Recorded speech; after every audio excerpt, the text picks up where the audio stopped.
Kisah mistis. Pohon ditebang, tidak mau tumbang. Pohon yang tidak mau tumbang.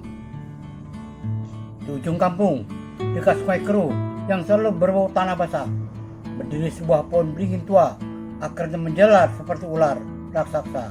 Batangnya hitam kehijauan dan daunnya tidak pernah benar-benar gugur, bahkan saat kemarau panjang. Orang-orang tua menyebutnya pohon penunggu. Tak ada yang berani menebangnya selama puluhan tahun. Konon, di bawah akar yang besar pernah dikubur seorang dukun sakti yang mati tak wajar. Sejak itu, beringin itu tumbuh cepat, lebih tinggi dari menara masjid. Namun, zaman berubah. Sebuah perusahaan datang membawa alat berat. Mereka ingin membuka jalan. Pagi itu, lelaki kampung ikut membantu. Gergaji mesin meraung, serbuk kayu berterbangan. Batang pohon mulai terkelupas, memperlihatkan bagian dalam yang kemerahan seperti daging segar. Anehnya, tidak ada bau kayu, yang tercium justru amis. 1 jam berlalu, 2 jam, potongan makin dalam. Separuh batang sudah putus, tapi pohon itu tidak tumbang. Dia berdiri tegak, padahal secara logika seharusnya sudah rebah sejak lama. Menurut proyek boleh gelisah, yang menyuruh operator ekskavator mendorong dari samping. Mesin meraung keras, rantai baja ditarik, melingkari batang.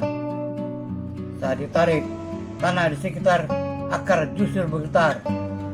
Bukan pohonnya yang bergerak, tanahnya. Tiba-tiba salah satu pekerja menjerit. Dia melihat sesuatu dari dalam belahan batang, seperti rambut panjang basah menempel di serat kayu. Yang lain bersumpah melihat mata mengintip dari celah retakan. Angin meledak berhenti, burung-burung lenyap, udara terasa berat seperti menekan dada. Lalu terdengar suara pelan, bukan dari atas, tapi dari bawah tanah. Jangan diganggu. Satu persatu pekerja mundur. Mandor yang keras kepala tetap memaksa. Dia sendiri mengambil gergaji. Begitu mata gergaji menyentuh batang, mesin mati. Lampu indikator padam. Dalam sekejap, akar pohon bergerak pelan, seperti jari-jari raksasa mencengkeram tanah. Dari selah akar muncul air hitam berbau busuk. Mandor itu jatuh pingsan. Sore harinya, seorang tua kampung datang membawa kemenyan dan air doa. Dia menaburkan bunga 7 rupa, lalu berbisik lama di bawah pohon. Barulah setelah itu, angin kembali berembus. Namun, pohon itu tetap berdiri, tidak tumbang. Akhirnya, proyek dipindahkan, jalan dibelokkan. Dan sejak hari itu, tidak ada lagi yang berani menyentuh beringin tersebut. Kadang, kalau malam terlalu sunyi, warga sekitar masih mendengar bunyi kayu di gergaji. Padahal tidak ada siapa-siapa. Seolah pohon itu mengingat dan menunggu. Akar yang menahan langit. Tak seorang pun di kampung Sungai Lintang pernah benar-benar tahu kapan pohon itu mulai tumbuh. Ya sudah ada sejak mereka kecil. Bahkan sebelum rumah-rumah papan berdiri, sebelum surau beratap seng diganti genteng, sebelum sungai dilebarkan oleh alat berat pemerintah. Beringin itu berdiri di tanah cekung dekat tikungan sungai. Akarnya menyebar seperti anyaman ular raksasa. Batangnya hitam kehijauan, penuh bekas goresan parang dan paku karatan. Tanda orang-orang dulu pernah mencoba menandainya, entah untuk apa. Daunnya lebat, bentuk kubas alami. Di bawahnya selalu sejuk, bahkan saat matahari membakar ladang. Orang tua menyebutnya pohon penunggu. Anak dilarang bermain terlalu dekat. Perempuan hamil tidak boleh melintas sendirian. Dan setiap kali ada kematian aneh di kampung, nama pohon itu selalu disebut pelan-pelan, seolah ia bisa mendengar. Namun, Ketika surat proyek turun, kepercayaan semacam itu tiba-tiba menjadi barang usang. Jalan baru harus dibuat dan pohon itu berdiri tepat di jalurnya. Hari pertama, penebangan berlangsung seperti pekerjaan biasa. 5 pekerja lokal ikut membantu tim proyek. Joni, Rahmat, Idrus, Ahmad, dan Hamdan. Mereka diberi rompi oranye dan helm plastik. Mandor dari kota bernama Surya memberi instruksi singkat sambil merokok. Potong bersih, jangan banyak pikir. Gergaji mesin dinyalakan. Raungannya memecah udara pagi. Sebuah kayu berterbangan menempel di rambut dan wajah. Joni yang paling dekat dengan batang merasakan getaran halus menjalar ke telapak tangannya. Kayunya keras, tidak seperti beringin lain yang pernah ia tebang. Lebih padat, lebih berat. Yang aneh, tidak ada bau kayu segar. Yang tercium justru amis tipis, seperti besi berkarat bercampur darah. Rahmat sempat berhenti. Kau cium gak? Joni menggeleng. Dia tak ingin dianggap penakut. Potongan makin dalam. Gergaji masuk hampir separuh diameter batang. Secara hitungan kasar, pohon itu seharusnya sudah mulai miring. Namun dia tetap berdiri, tegak, diam. Surya mendekat, menendang akar dengan sepatu bot. Dorong pakai eskalator. Rantai baja dipasang melingkari batang. Mesin ditarik mundur perlahan. Tanah di sekitar akar mulai retak, tapi pohonnya yang bergerak. Tanahnya seperti ada sesuatu di bawah sana yang menahan. Yang semakin terik. Ahmad mulai mengeluh pusing. Idrus muntah di balik semak. Hamdan bersumpah yang mendengar suara orang berbisik dari arah akar. Surya memaki. Halusinasi karena panas. Dia sendiri mengambil alih gergaji. Begitu mata mesin menyentuh kayu, mesin mati. Dicoba lagi, mati. Dicoba dengan mesin kecadangan, sama. Sunyi turun tiba-tiba. Angin berhenti, daun-daun tak bergerak. Burung pipit yang sejak pagi bertengger di kabel listrik lenyap entah kemana. Rahmat melihat sesuatu di dalam belan batang. Rambut panjang, hitam, basah, melekat pada serat kayu seperti ganggang di batu sungai. Ia terjatuh terduduk. Bang, ada orang di dalam. Yang lain mendekat. Tak semua melihat rambut itu. Tapi Joni melihat sesuatu yang lebih buruk. Ia melihat mata satu terbuka setengah, mengintip dari celah retakan. Kakinya gemetar. Setelah suara itu terdengar, bukan keras, bukan jelas. Datang dari bawah tanah, seperti air merembes dari celah batu. Jangan. Surya mentertawakan mereka. Namun tahu itu patah di tenggorokannya sendiri, karena akar pohon mulai bergerak. Pelan, nyaris tak terlihat. Tapi cukup untuk membuat tanah terangkat, seperti kulit bernapas.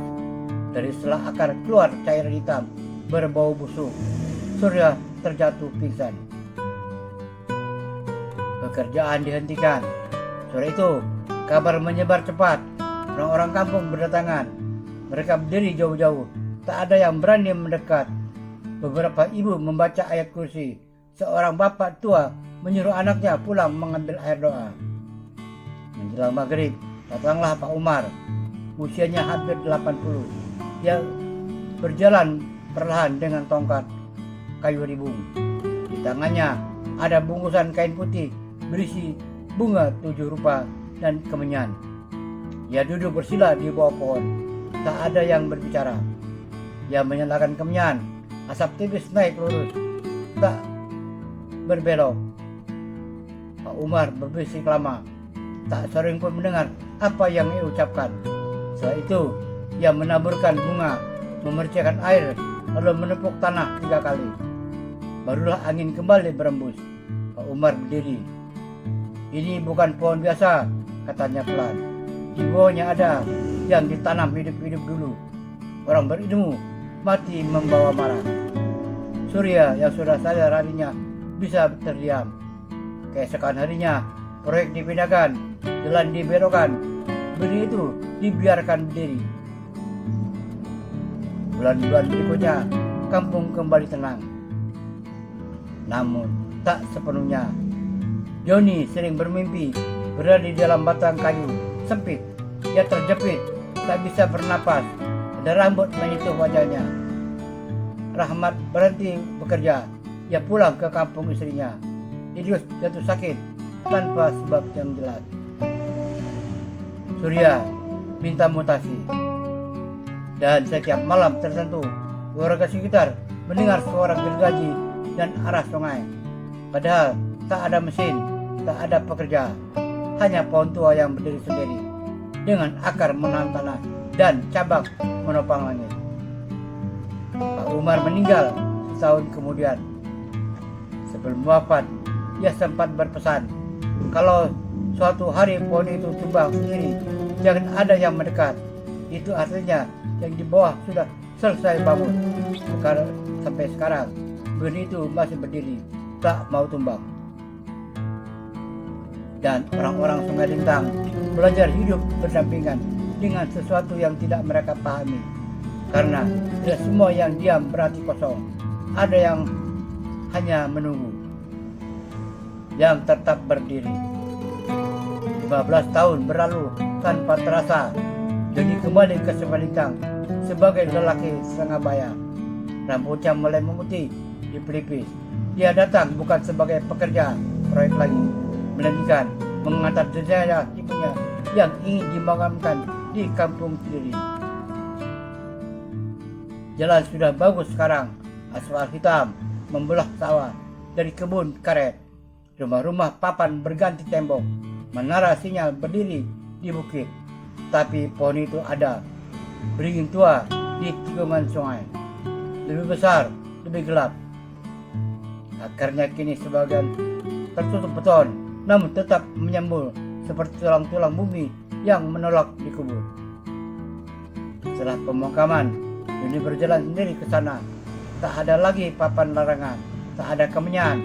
Orang-orang sudah jarang bicara tentang penunggu. Anak-anak bahkan bermain sepeda di dekat akar. Zaman memang pandai mengikis takluk.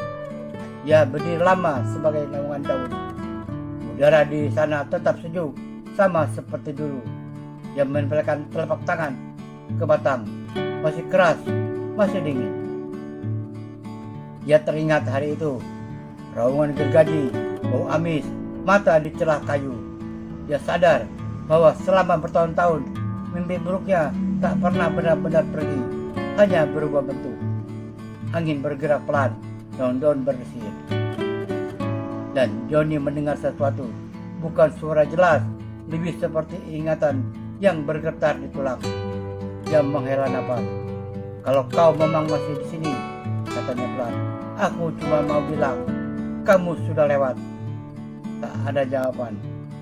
Namun, seekor burung kecil tiba-tiba hinggap di salah satu akar. Dia mematuk tanah lalu terbang. Joni melangkah pergi. Malam itu, hujan turun deras, air sungai naik. Warga terbangun oleh suara gemuruh pelan, seperti tanah yang bergeser jauh di bawah permukaan. Keesokan paginya, orang-orang menemukan sebagian arka beringin retak. Tanah itu sekelilingnya amblas beberapa senti, tapi pohon itu tetap berdiri, tegak, diam, seolah baru saja menarik napas panjang. Dan di antara lumpur basah dekat akar, terlihat sesuatu yang tidak pernah ada sebelumnya. Serpihan kain putih yang sudah hancur dimakan waktu. Tak seorang pun menyentuhnya, tak seorang pun membicarakannya. Karena setiap kampung punya caranya sendiri untuk berdamai dengan masa lalu. Dan setiap pohon tua punya rahasia yang tidak perlu diselesaikan manusia. Beringin itu tetap berdiri di tikungan sungai, menahan tanah, menahan langit, menjadi pengingat bahwa tidak semua orang terkubur pernah benar-benar pergi. Pelepasan. Hujan berhenti tepat setelah subuh. Langit masih kelabu ketika orang-orang mulai berdatangan ke tikungan sungai. Mereka membawa sejadah, botol air putih, mushaf kecil, dan payung lipat. Tak ada yang mengumumkan secara resmi. Berita itu menyebar sendiri dari mulut ke mulut. Semalam, beberapa wanita bermimpi sama, melihat cahaya pucat keluar dari akar beringin. Joni datang paling awal. Dia berdiri tegak jauh memandang pohon itu dari balik embun pagi. Daunnya basah, mengkilap, akar-akar yang tampak lebih menonjol sejak tanah amblas beberapa hari lalu. Sekitar pukul 7, Ustadz dari kecamatan tiba, lelaki kurus dengan janggut tipis dan serban putih. Dia tidak membawa apa-apa selain Al-Quran dan sebotol air. Orang-orang duduk membentuk setengah lingkaran. Anak-anak diminta menjauh. Mesin-mesin dimatikan. Tak ada pengeras suara. Yang terdengar hanya sungai dan desas napas manusia. Ustadz mulai dengan istighfar. Lalu Al-Fatihah, ayat kursi, 3 kul. Ayat-ayat ruqyah dibaca perlahan, bergantian dengan doa pelepasan. Warga mengamini dengan suara lirih. Beberapa perempuan menangis tanpa tahu sebabnya. Joni merasakan udara berubah, bukan dingin, lebih ringan. Ketika Ustaz membaca ayat tentang ketenangan bagi jiwa yang kembali, angin bergerak lembut, daun-daun bersir serempak seperti orang bersujud. Air yang disiapkan dipercikan ke akar. Tiba-tiba tanah mengeluarkan gelembung kecil, bukan bau busuk yang tercium, justru wangi samar seperti tanah habis hujan di kebun jeruk. Salah satu akar retak pelan, tak keras, seperti tulang tua yang airnya dilepas dari beban. Beberapa orang bersumpah melihat bayangan putih tipis naik di antara batang dan daun lalu lenyap ke udara. Tak ada teriakan, tak ada kepanikan, hanya sunyi yang terasa penuh.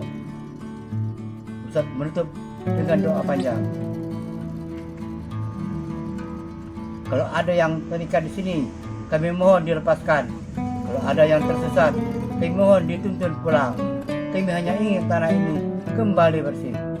Setelah itu, dia menyuruh semua orang pulang. Tidak ada ritual tambahan, tidak ada janji keajaiban. Seminggu kemudian, benih itu mulai menguning. Daunnya rontok perlahan, tidak sekaligus. Cabang-cabang kecil mengering. Burung tak lagi bertengger di sana. 3 bulan berlalu, pohon itu mati berdiri. 6 bulan kemudian, ia tumbang sendiri saat angin sore bertiup pelan. Tidak menimpa siapapun, tidak merusak apapun.